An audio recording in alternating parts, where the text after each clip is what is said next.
Hi, this video is for John, who says just intonation major thirds are overrated. For your consideration, the salute is tuned so that some of the major thirds are pure. And the way to do that is to take some of the perfect fifths and shrink them and make them impure. There's always a trade-off. There's no perfect tuning system if you're going to do anything more harmonically complex than play a melody over a drone. If you're moving around like in Western music, you have to make compromises if you have an instrument with fixed pitches. And I can move these frets around a little bit, so I can make those compromises.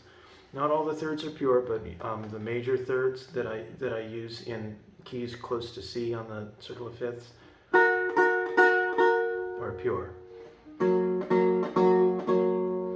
And some of the minor thirds are pure. And that sounds wider than equal temperament, but really equal temperament, they're too small. Sounds a little weird, but you get used to it. So just listen and acclimate your ears and see what you think. I'm just going to improvise.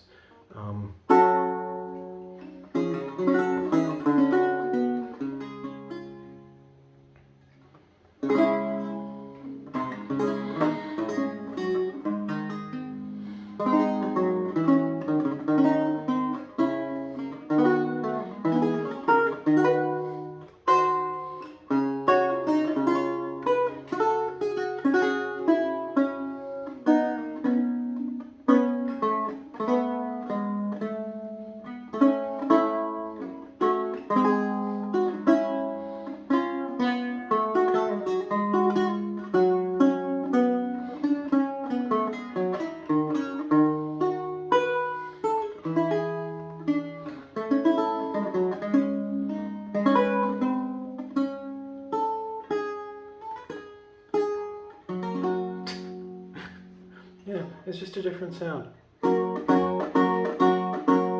That chord doesn't beat, except the fifth beats against the unison and octave. A little bit, but not too bad. Now, if I play in a weird key, it's going to be funky. So I just don't. I adjust the temperament to the harmonic center of the pieces I'm going to be playing in.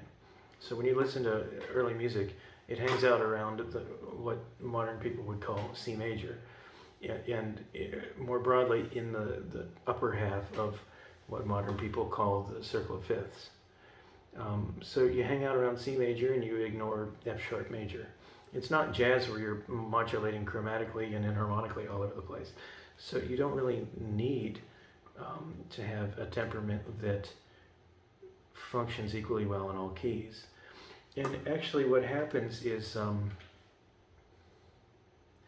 forgive the analogy, but if you've ever been on psych meds that stabilize your moods, they take the highs and the lows and they compress them into a kind of a baseline where you can function. That is what equal temperament does.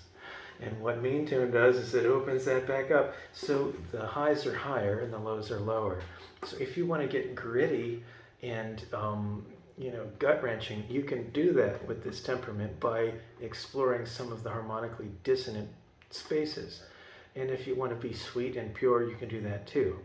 And composers before the 19th century exploited that, and even into the 19th century. If you're moving around in equal temperament, you can go everywhere, but it's all going to be the same. So it's just different aesthetics. Not one is better than the other or worse. This is a very pure area.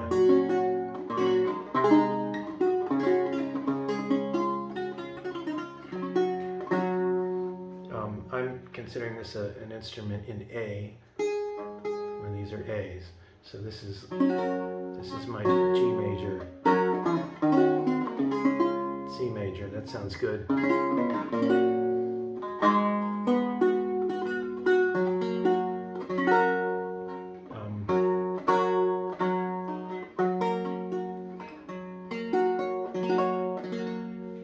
But If I go to a different key, then it's just going to be awful. Because the semitones are not all the same anymore. And now the big ones and the small ones are in the wrong places. They're big when they need to be small, and they're small when they need to be big. And this is a whole dimension of harmony that modern people don't even consider. And this lack of consideration for major and minor semitones influences our compositions and our theory. And what's happened is the train has gone off the tracks in the last 100 years, mostly. So that this whole subtle dimension of pitch shading is lost. But what is gained is complete anharmonic flexibility.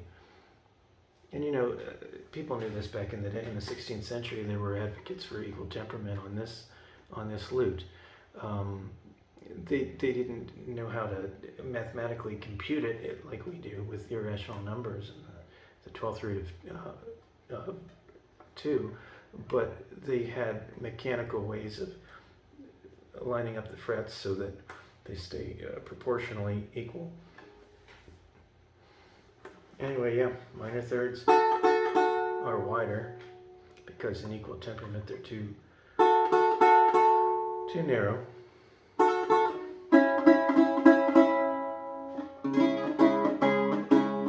So these minor chords are more plaintive.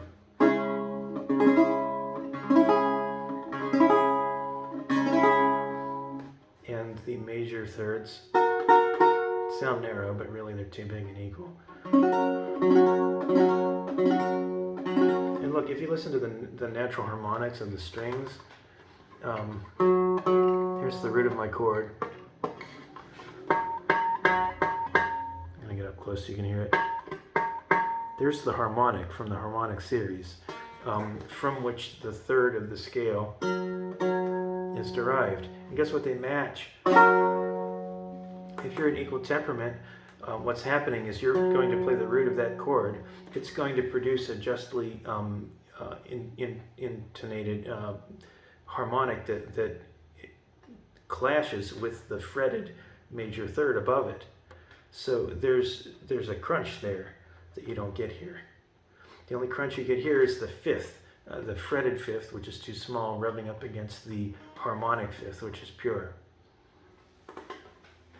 Now there is a workaround in jazz, and that's with the Hammond organ. And the way that is set up, it does not produce natural overtones like this does.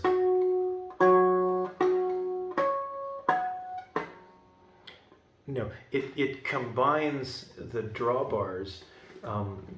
It combines different pitches to produce a synthetic overtone series, and those drawbars are tuned to equal temperament. So what happens is if you play one note on a Hammond organ, it plays a combination of synthetic equal tempered overtones. And if you play a chord on a Hammond organ, then that chord is going to be tuned in equal temperament, and those equal tempered harmonies are going to match the synthetic overtones from each note. So you don't get any clash between the two systems. And you know, if your lute is tuned well, you minimize the clash too. But if you have a modern guitar, you get the worst of both worlds. You get the equal tempered system from the frets clashing with the natural harmonic series from each string's overtones. And that is what I'm bringing to your attention. Thank you for listening. Take care.